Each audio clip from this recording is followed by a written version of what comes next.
which they're doing. I mean, they're doing the best they can given the situation. However, on the other hand, as they like to say, let's remember this. 17 states in the U.S., their number one trading partner, Canada. That entire deficit that Trump make reference to, $200 billion, all of that actually is energy. It's specifically coming from Alberta, ships about 4 million barrels a day, and it's about 60% of the imported energy into the U.S., a strategic energy reserve, if you want to call it that, for the American economy. And Ludnick knows this. The governors of those 17 states have already been in his ear and Trump's ear.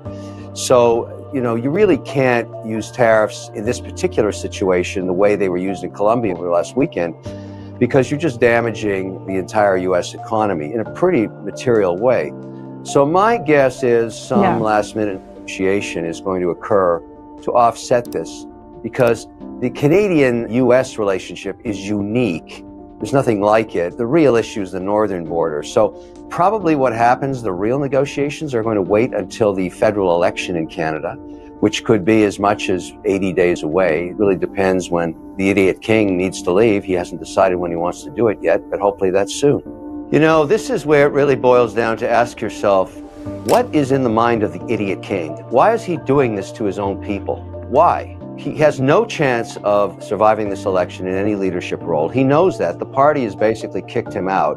He has no idea what he's doing, and we now learned he had no idea for basically 9 years. He'll wipe out the economy as he started doing with his very negative policy on resources, which stopped fund flows into Canada. Look, it's controversial, I get it, but the best thing for Canadians right now is for the king to step aside, call an election, and move forward. That's the only path. I would prefer Freeland to take the leadership of the Liberal Party, because she deserves to spend the next 8 years in purgatory. They may get so decimated in the next election that she may not have a voice in Parliament. As you know, if you don't win enough seats, you can't even speak. You become a little mouse. And so what I would like to see is Little Mouse Freeland, because she destroyed Canada. Her policies and her role as a journalist in finance, I never understood that, but that just shows you the king didn't know what he was doing. His job is to find people that are qualified. She wasn't. She'd never run a bank or financial institutions, and she just killed the Canadian economy. So she deserves more punishment than Carney, who's coming in. He doesn't know Canadians. He probably hasn't been in a Canadian grocery store in 20 years. Believe me, Pierre is going to point that out to everybody, and I'm going to do my best job too. I mean, I'm very fortunate to have 10 million followers.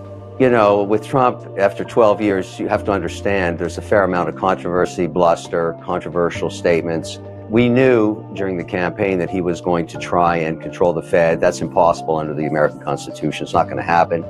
Powell has been an even keel. Inflation wasn't caused by Powell. It was caused by the previous administration bringing 4 bills of trillions of dollars. 50% on the dollar is probably wasted. Inflation Activation Act and then the Infrastructure Act, and all of this stuff was unnecessary. Too much cash coming out of a helicopter causes inflation. It's going to take a couple of years to bring it back down. But I don't think this bluster is going to make a difference to the way the Fed thinks, and they just held rates steady as they should, because inflation is significantly higher than 2% right now. And Canada suffers from a different problem. It's got economic decline by every single metric you can measure, whether it be GDP growth, debt per capita, foreign investment per capita, which is stalled out. Even Canadian pension plans don't invest in Canada.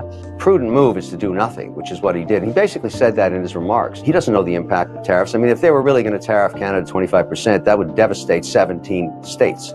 It would be unbelievable.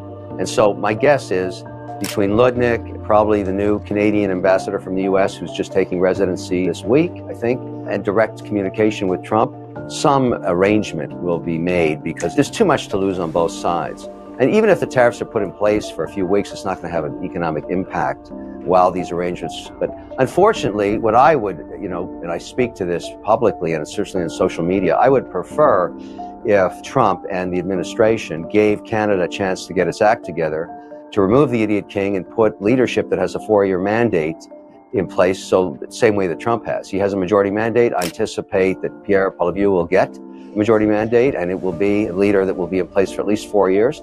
And then let the negotiations begin for NAFTA 3, which would be a very good outcome, because the potential of an economic union of some kind, which I've spoke to. And by the way, when that first came out a few weeks ago, The polling was 13% interest in Canada when most Canadians thought they had to sell their sovereignty to get an economic union. Now, more recent polling is 43% interested in learning more. And I don't have to hire pollsters. I could just poll my 10 million followers and say, what do you think? And so there's a lot of interest in a common currency. Imagine if you were offered to trade your Trudeau pesos 1-for-1 for the US dollar. Of course you'd take that deal. 11 out of 10 Canadians would take that deal. And then an EU-type passport and then removal of tariffs. There's a lot of interesting stuff that I think will be negotiated into what I would call Super NAFTA 3, which could tie the economies together and be a brute force in the world. The Chinese would never catch up to that kind of an economic union. Trump is focused on the private sector solving these situations with innovation, as it always has. The technology development in the U.S. is second to none, although China is racing behind by ripping off technology. We just saw that DeepSeek. However, digital currencies exist already. The one that's probably the most compliant with the U.S. is Circle's USDC. Now, I have to disclose, I'm a shareholder of Circle and have been for years, and I use USDC as a digital payment system.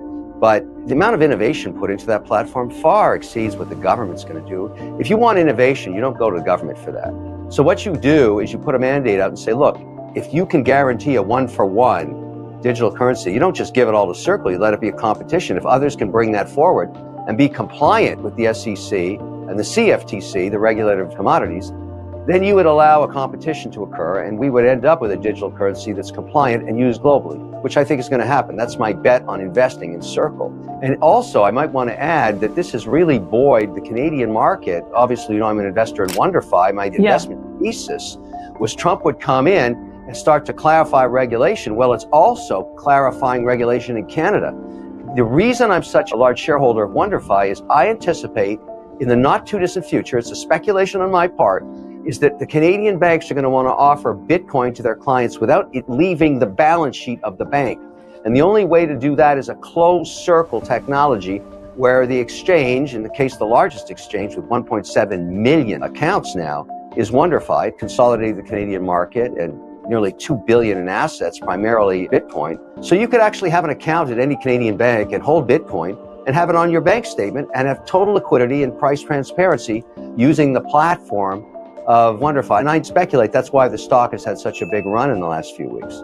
What Trump is doing is looking all around the world, including Canada, and saying, well, it's an imbalance in tariffs, particularly with India, for example. They have some tariffs north of 20% on certain sectors, and he's going to balance that out. So if India is going to tax the U.S. at 24%, reciprocal on the same goods and services in the U.S., that's just making a level playing field. The Canadian thing is different. I think what's going on there is a renegotiation of NAFTA, if you want to call it that, because let's just take aluminum. The reason aluminum, 70% of the imports into the U.S. comes from Canada, is Canada has the cheapest power in North America. You need a lot of electricity to make aluminum. Most of us know that build data centers in the U.S. that there's no power left on the grid. Canadians have it in nat gas, they have it in hydro. So that's really a discussion about an integration of the economies that's beginning. Unfortunately for Canada, we're in a limbo zone there because the government has fallen and there's no elections for another 6 weeks. So we don't have anybody to negotiate with right now. Trudeau, as you know, has fallen out of favor, doesn't have a mandate with the Canadian people. However, the premiers like Doug Ford in Ontario and Daniel Smith, they're talking with their counterparts like Doug Burgum and Howard Lutnick, and they're all talking every day. So there's stuff going on here, but the economic union is the prize. I think Canada would be much better off being a 51st state because we lose $200 billion a year with Canada, and I'm not going to let that happen. It's too much. Why are we paying $200 billion a year, essentially in subsidy to Canada? Now, if they're a 51st state, I don't mind doing it. I've always said about Trump, you got to distinguish the noise from the signal. The signal for Canada, anyways, is look, let's talk economic union and ultimately no tariffs in either east or west, north or south. That's a behemoth economy that he's spoken of multiple times. Now, when he says we got to buy the country, make it the 51st state, that gets the Canadians' ire up. They don't want to sell sovereignty, but they are interested in the union. Mexico's different. We've got that whole border situation with illegal immigrants. So a $1.3 billion announcement out of Canada, then another $200 million out of Ontario, then another $39 million out of Alberta. So they're playing ball with Trump. But the big prize is the economic union. I was speaking specifically to him the last time I was at Mar-a-Lago about delaying the decision on Canada until they had finished their election. As you know, the Canadian government has fallen. There is no love lost between Trudeau and Freeland and Donald Trump. They had a bad relationship in his first mandate. It's obviously gotten worse. Trudeau's been calling him all weekend. Calls not returned. This is not good. They're supposed to speak today. I would prefer, and many Canadians feel the same way, and many investors, I mean, really, I'm an investor, would rather have the new government in place to negotiate the new deal, but that's not what happened. I look at this as the beginning of a negotiation, and I've always said to everybody on both sides, because I'm kind of in a unique situation. I'm a Canadian, but my entire family's American, and I invest on both sides of the border. In chaos, there's opportunity. The biggest thing going on here is a negotiation. But the real opportunity comes out of the chaos, an economic union. And I think this is the beginning of that narrative. I will note that energy is only at 10%. And I think the reason that's the case, or at least part of it, is that Danielle Smith, the premier of Alberta, took the time to go meet Trump in Mar-a-Lago a few weeks ago and plead her case about the importance of the relationship on energy of the U.S. And here she is getting a benefit from it at 10% opposed to 25%. And, you know, that's good. Burgum's now the energy czar. He understands the importance of Canada. You got to remember, Alberta has more energy than the entire United States. That's where there's opportunity. That's where the economic union makes sense to investors. Everybody knows the dirty little secret about government. It drips with fat. No one's ever done an exercise like this. I thought he'd get a lot more pushback from Congress, and he's not. He's going in there with a spatula, and he's scraping out billions of dollars, and people are okay with it. After all, it's taxpayers' money. Right. Why not do this? If you sit around your kitchen table, you got to have a budget every year. Why can't we apply the same kind of philosophy to government? And that's why he's getting a lot of latitude and a lot of slack, even though he's a controversial guy. But look at the executional skills he has. There's nobody like him. Let him do his thing. The Canadian situation is unique. Almost the entire $200 million deficit that the president's talking about comes from one single source. That's energy coming out of Irving refineries on the East Coast down to Boston. And all of that oil, 4.3 million barrels a day, coming out of Alberta into the West. And so that's the most inexpensive oil the U.S. imports. That's why he only put a 10% tariff on it. But it's the beginning of a giant negotiation. Aluminum, 70% of aluminum comes in the U.S. is made in Canada for one singular reason. The Canadians have all the power. Aluminum requires electricity. We don't have any grid left for electricity. So all of this, to me, if you separate the signal from the noise, forget the noise. The signal is, let's get an economic union together. The Canadians aren't going to sell the country. That's not really on the table. What is on the table that now 43% of Canadians want to explore more of, forget all these tariffs. Let's join the two economies, become a behemoth, common currency perhaps, and then take on China. I mean, that's really what we're talking about here. We're talking about security of the North, not the 49th parallel. Unfortunately, the one fly in the ointment right now is Trudeau government collapsed. He's not there anymore, but everybody's scrambling. We're waiting for the election in 90 days when new leadership will be in place with a 4-year mandate like Trump has to negotiate all this. In the meantime, it's the premiers of provinces like Doug Ford in Ontario and Danielle Smith in Alberta that are taking all the heat and trying to negotiate this stuff because they're doing the most trading with the United States. All right. But you got to let the Canadians have an election. Well, let me assure you that 11 out of 10 Canadians would rather trade their Trudeau pesos for American dollars. They already have American dollar accounts.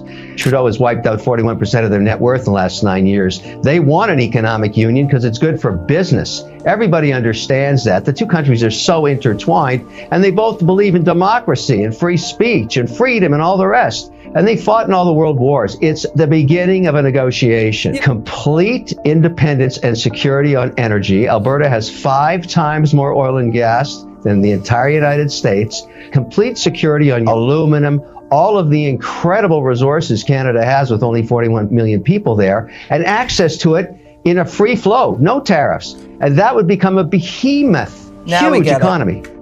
The Democratic Party lost its way. They're no longer in touch with the electorate.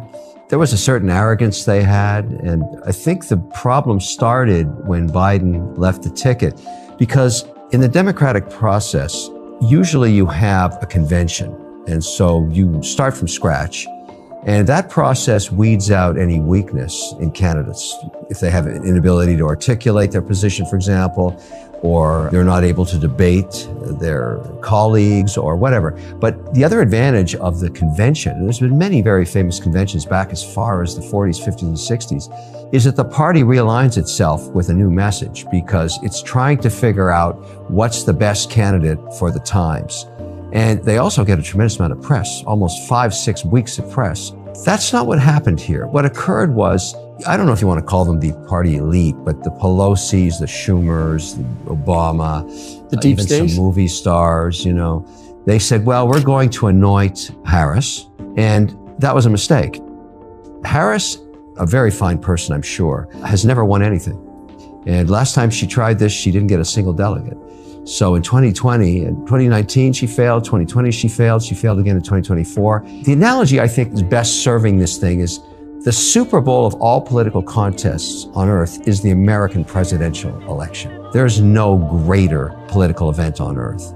And if your quarterback gets injured, which is what Biden was, you don't put in a new quarterback that's never played a game, ever won one, ever. They got shellacked, and they've learned an important lesson. I looked at that map, the electoral map, while covering the election. It was turning redder than a lobster being boiled. I mean, he just took the nation. And I think they're doing a little soul searching now, but they had it coming to them. As I like to say, Trump did them a huge favor. He actually helped that party. They don't know it yet, but they're going to have to take a spatula to it and scrape all of those candidates away and start from scratch with new leadership. They'll be a very competitive party. There's a lot of talent in the Democratic Party that never got a chance to compete. Now they will. Some of the ideas being proposed, specifically taxing unrealized gains, that's un-American. The idea of price controls, Soviet-style price controls, that's un-American. So when you get that lost, the system corrects itself, and that's exactly what happened. That's the amazing thing about democracy. When you try and stretch it too far in any direction, boom, it self-corrects. You happen to be in the way of the self-correction, you get decimated, and that's what happened to that party. What he did do is keep alive the concept of free speech, because in a democracy, you're always dealing with 2.5% lunatic fringe. The cost of freedom of speech is the lunatic fringe. The minute you try and shut down the lunatic fringe, you're moving away from the concept freedom of speech. Everybody has a voice. You may not like what they say, but because they're part of the narrative, that is the core and the DNA of democracy. And so many ideas get tested, some get thrown out. And when you try and change that, again, the system self-corrects, and that's what happened here. So it's a very divided country now. We are going to have a new president with a full mandate. I mean, it looks like he's going to win the Senate and the House and the presidency. You can get a lot done for the first 2 years when you control everything. And so that's what's going to happen. Well, he's actually signaled the market that he intends to hire seasoned veterans, AAA players, that don't have a mandate to go in the White House and write a book 6 weeks later after they're fired. He doesn't want that. He doesn't want a rotating door anymore. He wants A players, and he's grooming his, he's got some very interesting people working on the inside to find the right people for every single position in cabinet. And I think it's going to be a fantastic government because it's going to focus on what the people want. They want security at the border. They've already said that. They want a reduction in inflation. The way you do that is you reduce energy costs. They want to strip away all the regulatory environment that the Biden administration put on. $1 trillion worth of burdensome regulation. He will tear that off like a Band-Aid, rip it right off. And the economy, as you can see, indexed by the market, the buoyancy that happened as soon as they figured out that he was going to be president, was pretty happy with that outcome. This is good for business. And when the economy is buoyant and people are getting employed, it's good for everybody. The Democrats are licking their wounds, but in 6 weeks, everybody forget about it and we'll move on. It'll be a great thing for everybody. I think the U.S. is in a renaissance period. And I'm not really shilling for politicians. I never do that. I shill for policy. I care about policy. I care about entrepreneurship. I care about investing. I care about the American dream. I'm an ambassador for it. I want that to work because my family is American and they're working in the U.S. I want the best we can get for that country every day. And this is how you do it. Trump scares his adversaries because he's unpredictable. He's just very unpredictable.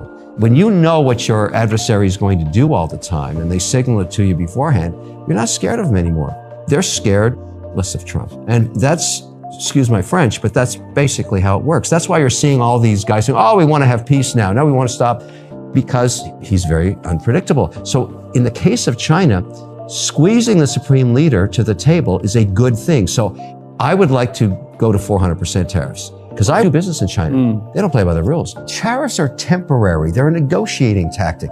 But if you're going to put them on, don't screw around. Go to 400%. Make it impossible for them to sell any widgets anywhere. So if you put 400% on an EV, no one's going to buy it. Only the Chinese can buy it. So all the people making the EVs, no bread, no butter. That's how you do it. Now, if I was the minister of Chinese head squeezing, that's how I would do it. And believe me, they will be at the table so fast, because they cannot afford to have unemployment in that economy. And it's showing some cracks there. So you want to hit them while they're down and bring them to the table. They cheat on IP, they steal. You can't use their courts. A good example that people should focus on is TikTok. TikTok has been deemed Chinese spyware by the American Congress. That's a bipartisan bill. I don't think he'll take an actual specific role in cabinet. I think what he will do is be a consultant for the American people, identify inefficiencies, and get the whacking stick out. I love that idea. I love the idea that we've never really scraped the fat out of the federal government, and it's big, porky, fat,